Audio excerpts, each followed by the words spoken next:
Assalamualaikum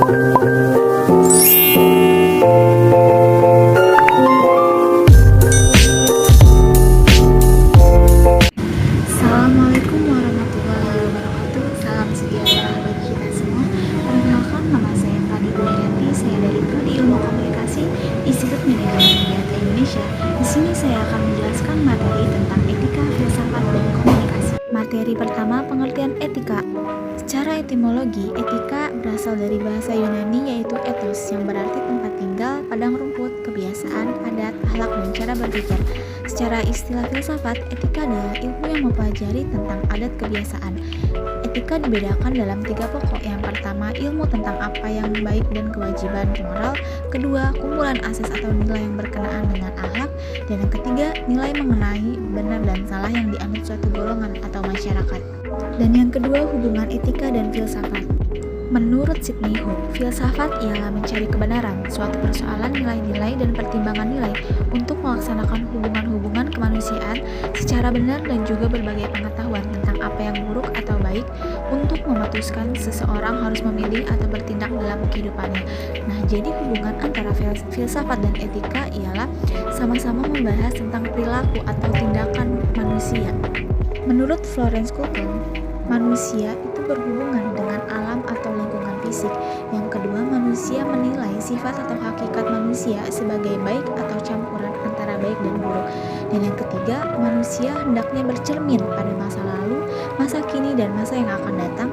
Dan yang keempat, manusia telah menyukai aktivitas yang sedang dilakukan, akan dilakukan, atau telah dilakukan. Dan yang terakhir, manusia menilai hubungan dengan orang lain dalam kedudukan yang sejajar atau sama posisinya. Dan materi yang ketiga, perbedaan etika, etiket, moral, dan agama. Yang pertama, perbedaan etika dan etiket. Menurut Dargi Harji dan Siddhartha, etika itu menyangkut cara perbuatan yang harus dilakukan, sedangkan etiket itu memberikan dan menunjukkan cara yang tepat dalam bertindak. Dan yang kedua, etiket itu berlaku dalam pergaulan sosial, sedangkan etika tidak memperhatikan orang lain.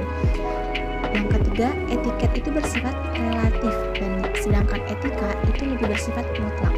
Dan yang keempat, etiket itu menyangkut segi lahiriah saja. Etika itu menyangkut aspek internal manusia. Yang kedua, perbedaan etika dan estetika. Etika itu lebih menitik beratkan pembahasannya pada baik dan buruk tingkah laku dan tindakan manusia. Sedangkan estetika itu mempermasalahkan seni atau keindahannya.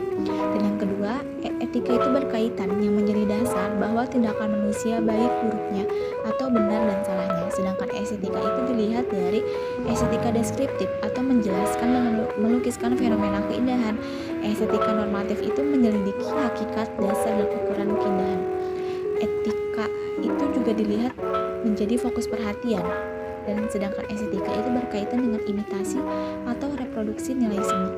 Yang ketiga, perbedaan hukum dan moral. Hukum itu bersifat objektif, sedangkan moral bersifat subjektif. Hukum juga membatasi ruang lingkup pada tingkah laku lahiriah manusia, sedangkan moral itu lebih menyangkut perilaku batin seseorang. Hukum juga dapat dipaksakan, sedangkan sanksi moral itu satu-satunya adalah pada kenyataan bahwa hati nurani tidak merasa tenang.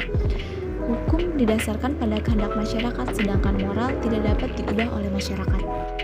Dan yang keempat, perbedaan etika dan agama. Dalam agama ada etika, begitupun sebaliknya.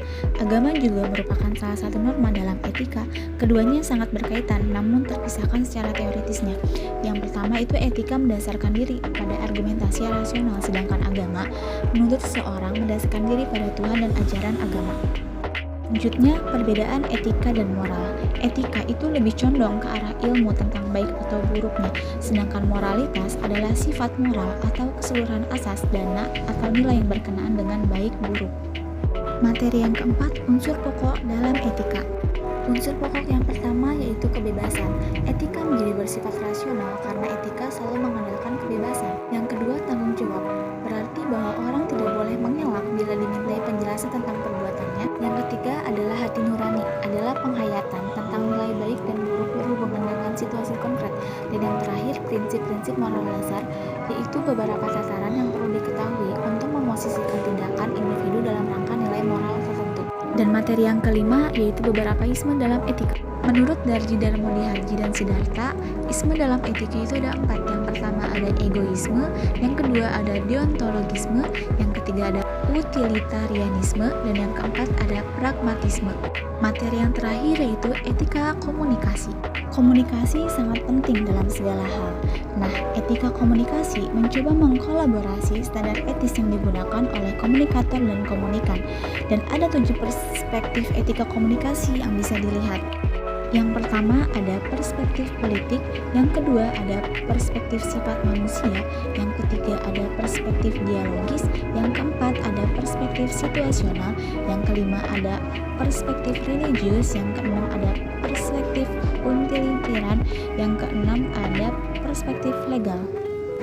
Sekian dari saya, jika ada salah kata mohon dimaafkan, jika ada rasa mohon diungkapkan. Kesepian tanpa kekasih, cukup sekian dan terima kasih.